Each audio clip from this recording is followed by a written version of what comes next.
Hi dear students, एक बार फिर आपके सामने आज chapter number 3 class 12 miscellaneous exercise शुरुआत करते हैं। देखिए डियर स्टूडेंट्स, अगर मैं आपके चैप्टर नंबर 3 की मिसलेनियस एक्सरसाइज को देखता हूँ तो इसमें क्वेश्चन नंबर 1, 2 और 3 क्वेश्चन बिल्कुल सेम है, एक ही मेथड से सोल्व हो जाएंगे।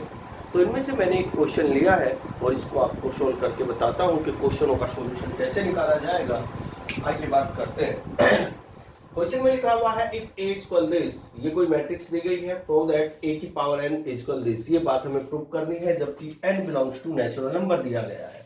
n बिलोंग्स टू क्या दिया गया है? Natural number. हम इसको एक तो जो क्लास 11th में है प्रिंसिपल इंडक्शन मेथड, उससे भी सोल्व कर सकते हैं, बट डियर स्टूडेंट्स उससे थोड़ा सा क्वेश्चन लेंथी हो जाएगा। हम आपको इजी मेथड से सिखाते हैं, इजी मेथड से क्वेश्चन का सॉल्यूशन कैसे निकाला जाए। बात करते हैं। क्वेश्चन में लिखा हुआ है a की पावर n, हमारे पास a की पावर 1 की वैल्यू दी गई है। किसकी वैल्यू दी गई डियर स्टूडेंट्स? a की पावर 1 की। सबसे पहले हम a स्क्वायर की वैल्यू निकालने की कोशिश करेंगे। सर किसकी? a स्क्वायर की। कैसे सर? भाई a दिया गया है ना, तो a स्क्वायर को मैं क्या लिख सकता हूं? a इंटू ए। बोलिए लिख सकता हूं कि नहीं लिख सकता हूं? बिल्कुल लिख सकते हो सर। तो a स्क्वायर। सबसे पहले आप यहां a की वैल्यू रखिए 1 1 1 1 1 1 1 1 1।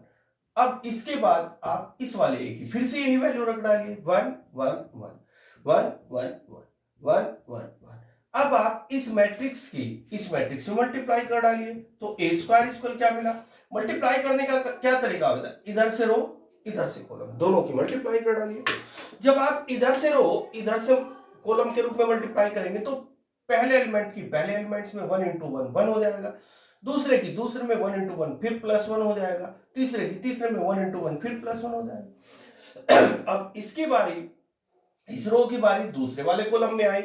पहले एलिमेंट के साथ मल्टीप्लाई के रूप में जाएगा, 1 हो जाएगा। 1 की 1 में मल्टीप्लाई करेंगे, ये तो आपसे आती है मल्टीप्लाई, 1 आ जाएगा। अब इसकी इसमें मल्टीप्लाई करेंगे फिर से 1, ऐसे करके आपके पास 1 plus 1 plus 1 1 plus 1 plus 1 1 plus 1 plus 1 1 plus 1 plus 1 1 plus 1 plus 1 1 plus 1 plus 1 1 plus 1 plus 1। इस तरह आपके पास a स्क्वायर की वैल्यू जो है, a स्क्वायर मैट्रिक्स की जो वैल्यू है इस प्रकार निकल करके आ जाएगा 3 3 3।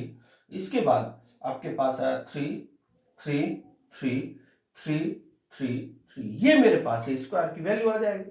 अब जरा ध्यान से देखिएगा डियर स्टूडेंट्स, अब मैं इसको थोड़ा सा रफ करता हूं। शुरुआत से ही मुझे a दिया गया है तो सबसे पहले मैंने इसकी हेल्प से स्क्वायर की वैल्यू निकाली। a स्क्वायर को लिख सकता हूं a इंटू ए, तो मैंने यहाँ a लिखा, फिर यहाँ a लिखा, इसकी मल्टीप्लाई इसमें की। रो की पहले वाले कॉलम में तो ये आएगा, इस रो की दूसरे वाले कॉलम में ये आएगा, इस रो की तीसरे वाले कॉलम में ये आएगा, तो मेरे पास ये रिजल्ट मिल जाएगा। कुल मिलाकर मैं आपसे कहना चाह रहा हूं कि जो मेरे पास रिजल्ट आया, जरा ध्यान से देखना डियर स्टूडेंट्स, ए कौन था? ए तो मेरे पास आया 1 1 1 1 1 1 1 1 1। ए मेरे पास ये था, और जैसे ही मैंने ए स्क्वायर निकाला, जरा ध्यान दीजिएगा, ए स्क्वायर निकलते 3 3 3 3 3 3 3 3 3। ए स्क्वायर जो मैट्रिक्स है वो इस प्रकार निकल के आई। अब मैं क्या करूंगा? अब मैं a की पावर 3 की वैल्यू निकालूंगा। जरा ध्यान से देखना, अगर मैं a की पावर 3 की वैल्यू निकालूंगा तो इस a की पावर 3 को मैं तोड़ करके लिख सकता हूं a स्क्वायर इंटू ए। लिखा जा सकता है कि नहीं लिखा जा सकता? बिल्कुल लिख सकता हूं सर।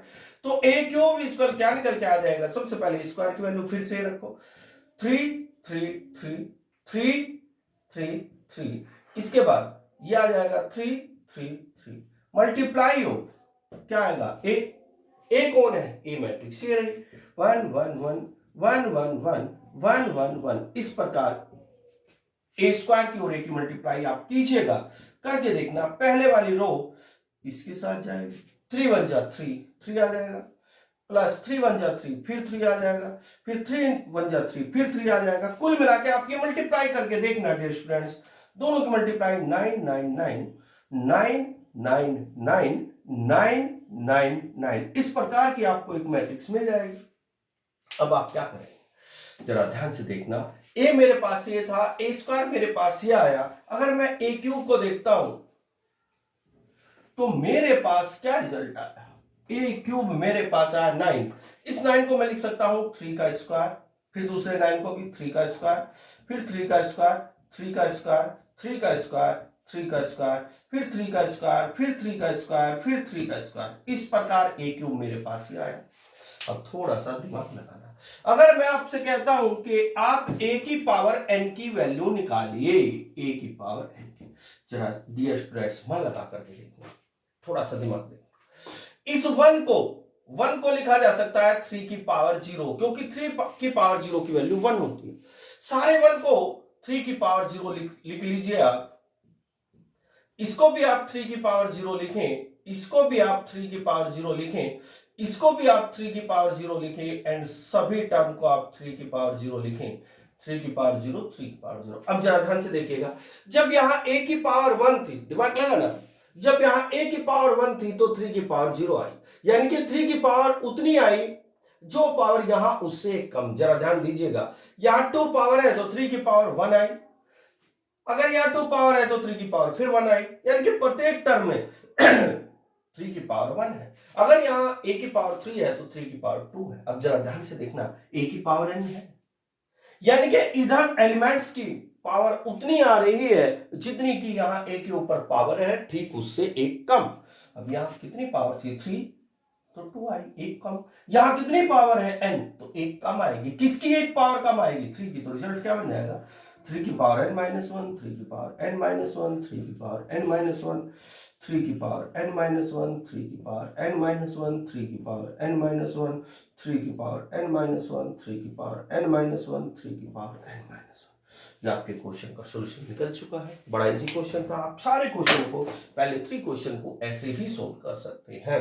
चलो आगे क्वेश्चन की बात करते हैं।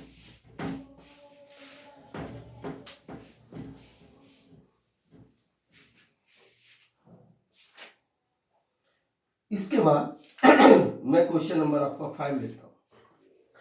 क्वेश्चन नंबर 5 में आपको क्या कहा गया? क्वेश्चन नंबर 5 में कहा गया सो दैट क्या, so that B dash A B, so that b dash ab is symmetric, b dash ab is symmetric matrix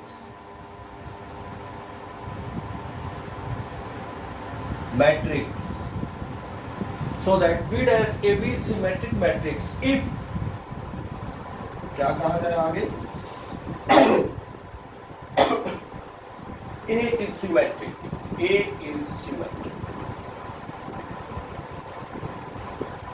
इसमें दो बात पूछी गई है। दूसरी बात में इसमें कहा गया है P dash AB is skew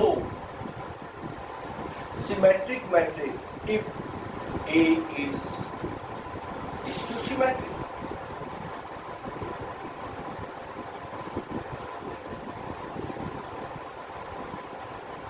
question में कहा गया है हमें, क्वेश्चन नंबर 5 में, कि बी डैश ए बी एक सिमेट्रिक मैट्रिक्स है यदि ए एक सिमेट्रिक। इसके सेकंड पार्ट में कहा बी डैश ए बी एक स्क्यू सिमेट्रिक मैट्रिक्स है यदि ए, यानी कि बी डैश ए बी किस पर डिपेंड कर रही है? ए अगर सिमेट्रिक है तो B dash A B symmetric है, अगर ए स्क्यू सिमेट्रिक्स है तो B dash A B skew symmetrics है। तो फर्स्ट पार्ट को लेकर सॉल्यूशन जरा कैसे निकालें? फर्स्ट पार्ट में कहा ए सिमेट्रिक, इस लाइन को पकड़िए, ए कैसा है? सिमेट्रिक है। अगर ए सिमेट्रिक है तो ए का ट्रांसपोज खुद ए के बराबर आ जाएगा, तो मैं लिख सकता हूं ए का ट्रांसपोज इक्वल टू खुद ए के बराबर। भाई ये बात मैंने यहां से पकड़ी है, सिमेट्रिक तो ए का ट्रांसपोज ए के बराबर आया। अब हमें प्रूव करना B dash A B symmetric, तो बी डैश को आप ट्रांसपोज के रूप में लिख लीजिए। तो डैश को ट्रांसपोज लिखता है ना, बी का ट्रांसपोज ए बी एक कैसी मैट्रिक्स है? Symmetric matrix. सिमेट्रिक मैट्रिक्स का मतलब अगर मैं अब इसका ट्रांसपोज निकालूंगा खुद वापस, अगर ये मुझे मिली तो मैं कह दूंगा सिमेट्रिक्स। अगर इसमें माइनस का साइन बाहर निकल के आया तो मैं कहूंगा ये स्क्यू सिमेट्रिक मैट्रिक्स है। कैसे मैं इसका ट्रांसपोज निकालूंगा डियर स्टूडेंट्स? ट्रांसपोज, इसको ओपन कीजिए। ट्रांसपोज ओपन करने का क्या तरीका है, पहले ए बी के ऊपर एक साथ आएगा ऐसे, ए बी का ट्रांसपोज, फिर बी के ऊपर ट्रांसपोज आएगा, बी का ट्रांसपोज सर डबल ट्रांसपोज कैसे, एक ट्रांसपोज तो ये है, देखो ये, अरे एक ही ट्रांसपोज का रूल क्या होता है भाई, ट्रांसपोज का रूल आपने पढ़ा है ना, ए बी का ट्रांसपोज इज इक्वल टू, पहले बी के ऊपर जाके चढ़ेगा, बी का ट्रांसपोज फिर ए के ऊपर जाके बैठ जाएगा, ए का ट्रांसपोज। यानी कि ट्रांसपोज का रूल होता है कि ये ट्रांसपोज पहले बाद वाले नंबर के ऊपर चढ़ेगा, बाद वाली मैट्रिक्स के ऊपर चढ़ेगा, मल्टीप्लाई के रूप में फिर पहले वाले के ऊपर चढ़ जाएगा। अब यही रूल मैंने यहाँ अप्लाई किया कि ये ट्रांसपोज है, पहले ए बी के साथ जाके बैठ जाएगा, ए बी के ऊपर, फिर बी की ट्रांसपोज के ऊपर जाके बैठ जाएगा। आगे सोल्व कीजिए, अब आप इसको आगे जैसे सोल्व करेंगे, ये ट्रांसपोज फिर वही रोल्स के रूप से खुलेगा, ट्रांसपोज पहले बी के ऊपर चढ़ेगा, बी का ट्रांसपोज, फिर ए के ऊपर चढ़ेगा, ए का ट्रांसपोज। अब स्टूडेंट्स जरा मन लगा करके एक बात देखो आप, बी के ट्रांसपोज का ट्रांसपोज आइडेंटिटी होती है, बी के ट्रांसपोज का ट्रांसपोज क्या होता है, बी, तो आप लिख दीजिए यहाँ बी। अब जरा दीजिएगा, हमें क्या दिया गया, हमें दिया गया ए का ट्रांसपोज की वैल्यू ए, तो मैं बी के ट्रांसपोज को तो वैसे बैठा के रखूंगा, ए के ट्रांसपोज की वैल्यू को स्थान पर मैं ए रख दूंगा, बी एज इट इज। अब बी के ट्रांसपोज इनटू ए बी, जो मेरे पास यहाँ मैट्रिक्स थी वही एज इट इज बाहर निकल के आ गई, तो लिखेंगे सो, क्या लिखेंगे, बी का ट्रांसपोज ए बी, ये है ना बी का transpose A B is A skew symmetric, is a symmetric matrix।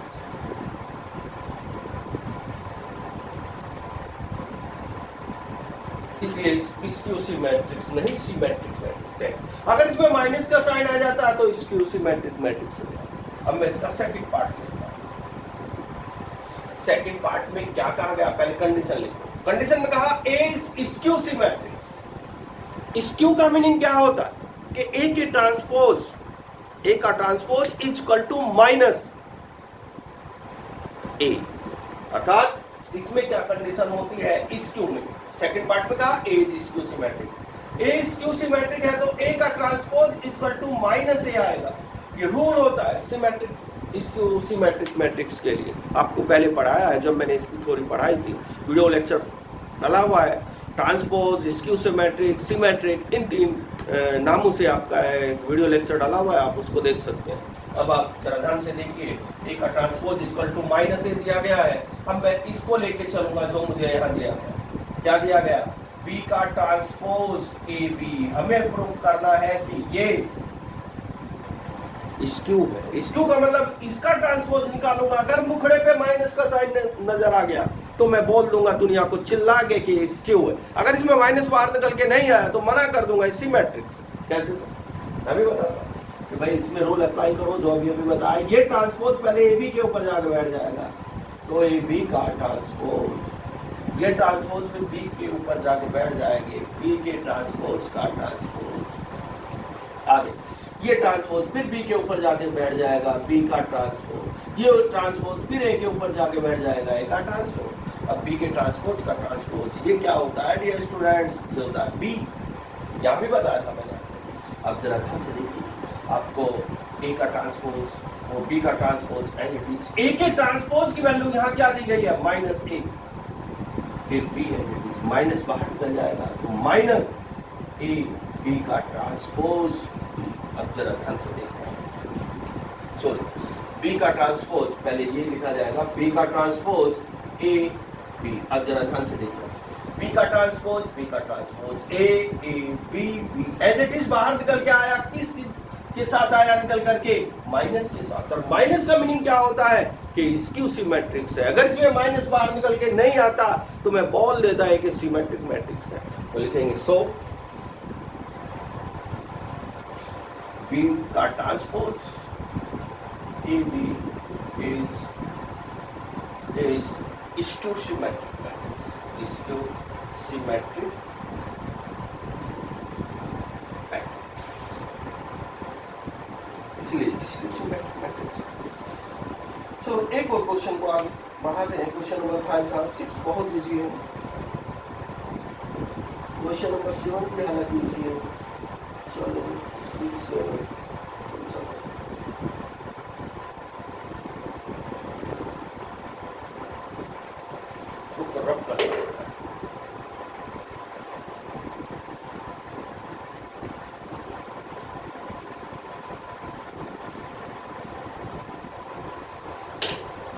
Students question number 6 को देखते हैं।